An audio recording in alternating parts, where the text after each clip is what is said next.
जून मासिक राशिफल 2025 के अनुसार यह महीना मीन राशि के जातकों के लिए काफ़ी हद तक अनुकूल रहने की संभावना है। लेकिन इस महीना आपको अपने खर्चों को लेकर बहुत ज़्यादा समझदारी दिखानी होगी, क्योंकि खर्चा आपको बहुत ज़्यादा परेशान करने वाले हैं। राहु पूरे महीने द्वादश भाव में रहेंगे और केतु छठे भाव में, जिससे सभी ग्रह राहु और केतु के मध्य आकर आपको परेशानी दे सकते हैं। कार्यों में रुकावटें आ सकती है, आपको हद से ज़्यादा काम का दबाव महसूस हो सकता है। स्वास्थ्य को लेकर भी आपको ध्यान देना होगा।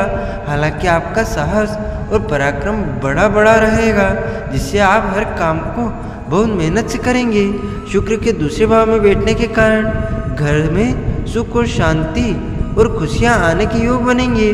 नौकरी करने वाले लोग के लिए यह महीना अच्छा है, लेकिन 9 तारीख से गुरु के अस्त हो जाने के कारण कार्य क्षेत्र में बहुत ज़्यादा मेहनत करनी पड़ेगी, तब जाकर सफलता मिलने के योग बनेंगे।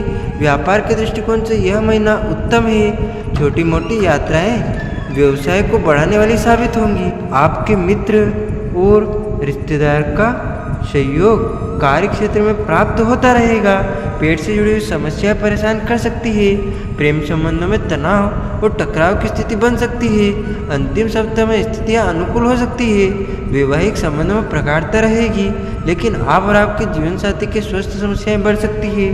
पारिवारिक माहौल अच्छा रहेगा। विद्यार्थियों के लिए कठिन चुनौतियों से भरा समय रहने वाला है। विदेश यात्रा के प्रबल योग बनेंगे। अब हम बात करते हैं आपके कार्य क्षेत्र की, यानी कि जून के महीने में मीन राशि वालों का करियर, आपकी नौकरी, आपका व्यापार व्यवसाय कैसा रहेगा। करियर के दृष्टिकोण से यह महीना ठीक ठाक रहने की अच्छी संभावना दिखाई दे रही है। दशम भाव के स्वामी बृहस्पति महाराज पूरे महीने चतुर्थ भाव में बैठकर दशम भाव को देखेंगे, जिससे आपको नौकरी में अच्छी स्थिति प्राप्त होगी। आपने मेहनत, सूझबूझ और ईमानदारी का परिचय देते हुए कार्य क्षेत्र में अपना नाम कमाएंगे। लेकिन 9 तारीख से बृहस्पति महाराज अस्त अवस्था में आ जाएंगे, जो आपकी कार्य क्षमता पर असर डाल सकते हैं। इस दौरान आपको अपनी कार्य क्षमता को बढ़ाने पर और बिना किसी समस्या के अपने काम को जारी रखने पर ध्यान देना होगा। छठे भाव के स्वामी यानी कि छठे भाव के स्वामी सूर्य महाराज नवग्रहों के राजा महीने की शुरुआत में तीसरे भाव में और 15 तारीख से चौथे भाव में आ जाएंगे, जिससे आप साहस और पराक्रम से अपने हर काम को अंजाम तक पहुंचाने का प्रयास करेंगे और उसमें काफ़ी हद तक सफल भी होंगे।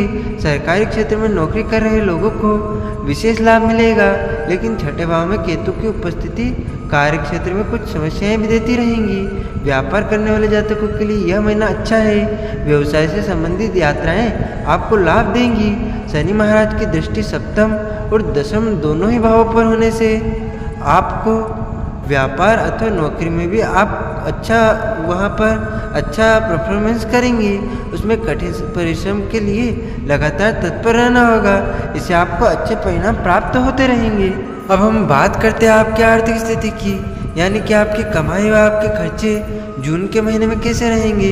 यदि आपकी आर्थिक स्थिति को देखा जाए तो आपके लिए यह महीना आर्थिक तौर पर उतार चढ़ाव से भरा रहने की संभावना है। महीने की शुरुआत में मंगल महाराज की दृष्टि एकादश भाव पर होगी, जो आपकी आमदनी में कुछ हद तक बढ़ोतरी करेंगी, और उनकी अष्टम दृष्टि द्वादश भाव पर होगी, जो खर्चों को कम करने में मदद करेगी। लेकिन द्वादश भाव में पूरे महीने राहु महाराज विराजमान रहेंगे और आपके लगातार खर्चों को बनाए रखेंगे। इससे आपको आर्थिक चुनौतियों का सामना करने के लिए तैयार रहना चाहिए। हालांकि दूसरे भाव में 29 तारीख तक शुक्र महाराज के विराजमान रहने से आपको ज़्यादा परेशान होने की आवश्यकता नहीं पड़ेगी और आपकी आर्थिक स्थिति अनुकूल रहेगी। सुख सुविधाओं की प्राप्ति होगी। घर के लिए नई वस्तुएं खरीद सकते हैं। घर के सुख साधनों में वृद्धि होगी। चतुर्थ भाव में बैठे बृहस्पति महाराज की दृष्टि द्वादश भाव पर होने से कुछ शुभ कार्यों पर भी धन खर्चे होने के योग बनेंगे। बुध महाराज 22 तारीख से पंचम भाव में आकर एकादश भाव को देखेंगे, जिससे आपकी आमदनी में वृद्धि के योग बनेंगे। लेकिन 7 तारीख से मंगल महाराज के छठे भाव में केतु के साथ बैठने और वहां से द्वादश भाव को देखने के कारण भी स्वास्थ्य समस्याओं और अन्य कुछ गतिविधियों पर धन खर्चे होने के योग बन सकते हैं। इसीलिए आपको इस महीने धन संबंधी निर्णय को बहुत समझदारी से लेना होगा। अब हम बात करते हैं आपके स्वस्थ जीवन की, यानी कि जून के महीने में मीन राशि वालों की सेहत कैसी रहेगी। यह महीना स्वास्थ्य के दृष्टिकोण से थोड़ा परेशानी वाली साबित हो सकता है। द्वादश और एकादश भाव के स्वामी शनि महाराज का पूरे महीने आपकी राशि में विराजमान रहना, पूरे महीने द्वादश भाव में राहु और छठे भाव में केतु का उपस्थित होना स्वास्थ्य समस्याओं को बढ़ने का संकेत दे रहा है। 9 तारीख से आपकी राशि के स्वामी बृहस्पति का अस्त हो जाना स्वास्थ्य में कमी को दर्शाता है।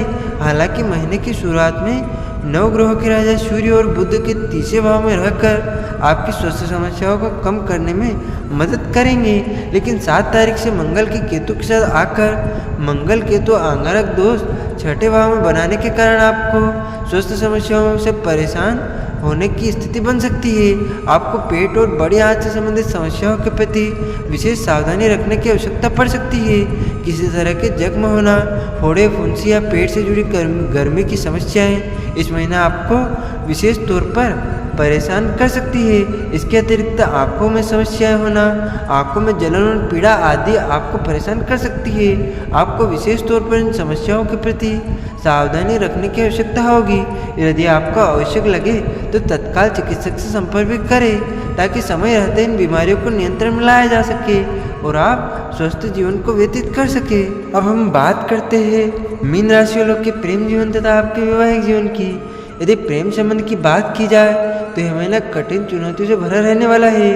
पंचम भाव में महीने की शुरुआत में ही कर्क राशि में मंगल महाराज विराजमान होंगे जो उनकी नीच राशि है। ऐसे में रिश्तों में लड़ाई झगड़े की स्थिति बार बार जन्म ले सकती है। आपके प्रीतम का स्वभाव चिड़चिड़ा और गुस्से से भरा हो सकता है जिससे बार बार आपके रिश्ते में तनाव बढ़ने के योग बनेंगे।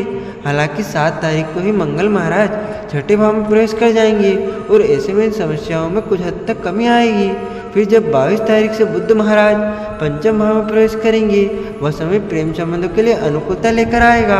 आप अपने प्रियतम से अपने दिल की बातों को अच्छे से साझा कर पाएंगे, एक दूसरे की भावनाओं को समझेंगे और उनकी कद्र करेंगे। तब जाकर आपके रिश्ते में कुछ अनुकूल परिणाम आने लगेंगे। इसके लिए आपको एक दूसरे को वक्त देना होगा। जून मासिक राशिफल 2025 के अनुसार सप्तम भाव पर पूरे महीने शनि महाराज की दृष्टि बनी रहेगी और सप्तम भाव के स्वामी बुध महाराज सूर्यदेव के साथ महीने की शुरुआत में तीसरे भाव में, 6 तारीख से बृहस्पति महाराज के साथ चतुर्थ भाव में और उसके बाद 22 तारीख से पंचम भाव में प्रवेश कर जाएंगे। इससे आपके पारिवारिक संबंधों में तनाव कम रहेगा, एक दूसरे को अच्छे से समझ पाएंगे, एक दूसरे के साथ वक्त बिताएंगे और अपने रिश्ते को सुधारने पर आपका जोर रहेगा, जिससे यह समय वैवाहिक संबंधों को महत्वपूर्ण और अनुकूल बनाएगा। अब हम बात करते हैं आपके पारिवारिक जीवन की। आपका पारिवारिक माहौल जून के महीने में कैसा रहेगा? यह महीना पारिवारिक जीवन के लिए अनुकूल रहने की संभावना है। चतुर्थ भाव के स्वामी बुध महाराज महीने की शुरुआत में तीसरे भाव में, वहीं नवग्रहों के राजा सूर्यदेव के साथ स्थित होकर बुधादित्य योग बनाएंगे। वह 6 तारीख को आपके चतुर्थ भाव में प्रवेश करेंगे, जहाँ पर पहले से ही बृहस्पति महाराज विराजमान होंगे, जिससे परिवार में बुजुर्गों की इज्जत होगी, परिवार में उनका सम्मान होगा और उनसे आपके आशीर्वाद मिलेगा। घर का माहौल हल्का और सामंजस्यपूर्ण रहेगा, जिससे घर परिवार में आपसी प्यार बढ़ेगा। जून मासिक राशिफल 2025 के अनुसार दूसरे भाव में 29 तारीख तक शुक्र महाराज विराजमान रहेंगे और ऐसे में घर में कोई खुशखबरी आने के योग बनेंगे। घर परिवार में कोई शुभ कार्यक्रम आयोजित हो सकता है जिसमें मेहमान भी आएंगे और घर में लोगों के आने से चहल पहल और उत्साह का वातावरण रहेगा, जो घर वालों के लिए खुशी का माहौल लेकर आएगा। दूसरे भाव के स्वामी मंगल महाराज महीने की शुरुआत में अपनी नीच राशि कर्क में पंचम भाव में और 7 तारीख से छठे भाव में प्रवेश करेंगे। इसके फलस्वरूप कुटुंब के कुछ मामलों में संपत्ति संबंधित विवाद जोर पकड़ सकता है, इसीलिए इन मामलों में थोड़ी सी सावधानी और सतर्कता बरते। दूसरे भाव में शुक्र महाराज विराजमान होंगे, जो आपके तीसरे भाव के स्वामी भी है। ऐसे में आपको अपने भाई बहनों से पूरा सहयोग प्राप्त होगा, यानी कि उनका सहयोग आपको मिलता रहेगा और आवश्यक होने पे वे आपकी आर्थिक मदद भी करेंगे। 29 तारीख को शुक्र आपके तीसरे भाव में अपनी राशि वृषभ में चले जाएंगे, जिससे भाई बहनों में प्रेम बढ़ेगा और उन्हें भी अच्छी सुख सुविधाओं की प्राप्ति होगी। आपको बाधाओं से बचने के लिए तथा आपके सभी कार्य निश्चय ही पूर्ण हो, इन ज्योतिषी उपायों को करना चाहिए। आपको अपने राशि के स्वामी देवगुरु बृहस्पति महाराज के बीज मंत्र का नियमित जाप करना चाहिए। आपको मछलियों को दाना डालना चाहिए।